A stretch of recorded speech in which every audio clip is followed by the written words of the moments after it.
Never before have the front pages of newspapers been as redundant and as outdated as they were this Saturday. Every banner headline spoke about how Uddhav Thackeray was all set to be the next Chief Minister of Maharashtra and Ajit Pawar was going to be the Deputy Chief Minister. Instead, here is what happened.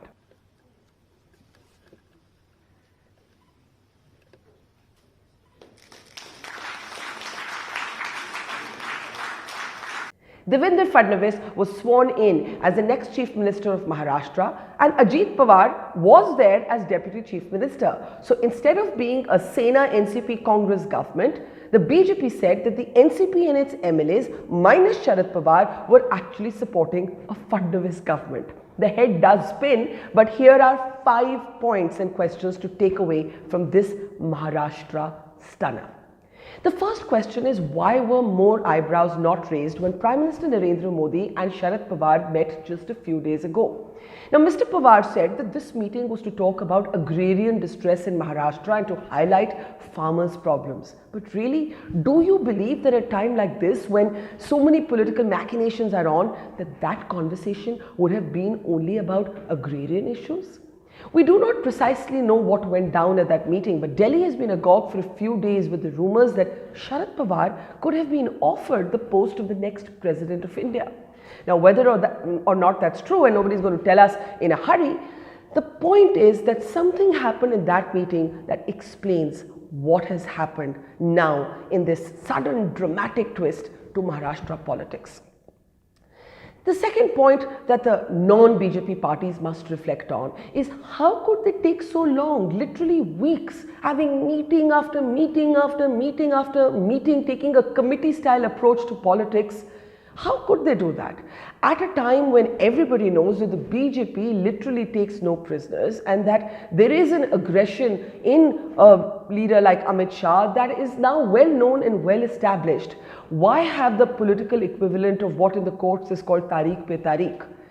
The fact is that the opposition in Maharashtra left the door wide open for the BJP to make a counter move, for the BJP to engineer a counter coup, and that is exactly what has happened.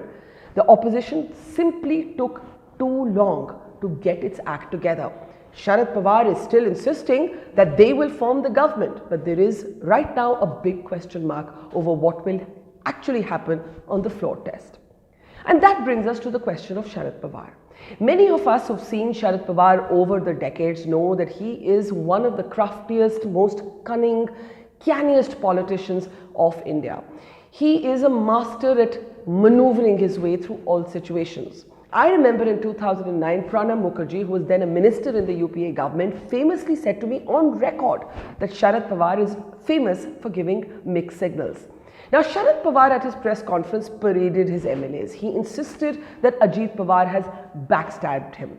His daughter Supriya Sule told me the same thing. When I called her, she said, look, the family and the party have both been split by Ajit Pawar and he has betrayed my father. But everybody is not convinced, and I have to confess that nor am I.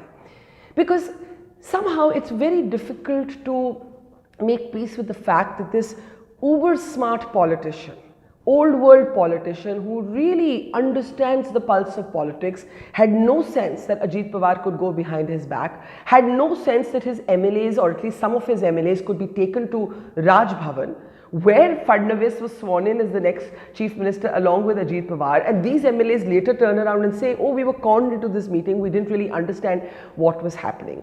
If we are to take Mr. Pawar at face value, it would mean that we have overestimated his political instincts. Or we should step back and ask ourselves, is Sharad Pawar playing a deep game here? A great game that we haven't fully understood, but that he was somebody who knew what was happening. And I take you back to the first thing I said, that meeting with the Prime Minister.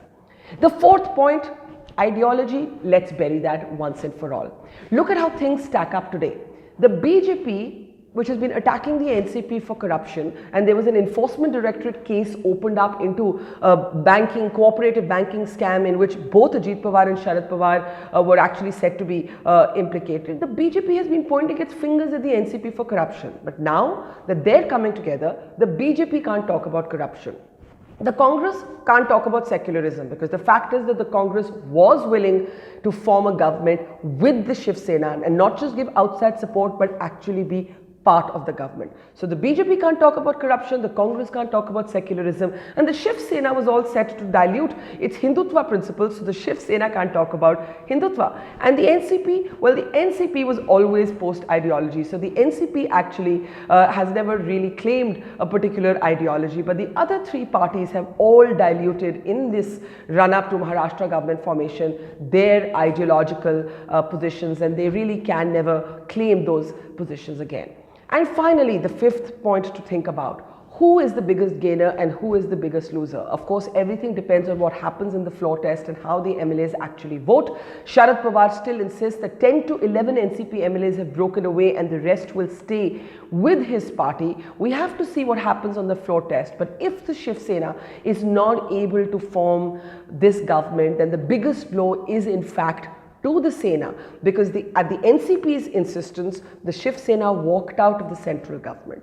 The Shiv Sena may now find itself outside of the state government. So to that extent, it will be double jeopardy for the Shiv Sena if it doesn't find itself part of the Maharashtra government or leading the Maharashtra government. The Congress too stands on a very weak wicket. You will notice that the Congress was not part of that press conference that took place today with Sharad Pawar and Uddhav Thackeray. The Congress now wants to disassociate itself, keep its distance. But going forward, this will paralyze decision making in the Congress even more. It will give greater strength to the more conservative lobby that wasn't in favor of this alliance to begin with. And it shows up the Congress to be perhaps even more confused, because the fact is that as recently as the last 24 hours, you had a Prithviraj Chavan going on record to talk about how this was going to be a stable government. So the twists and turns of Maharashtra are not done yet. Maybe they've just begun, but indeed it has been a dramatic,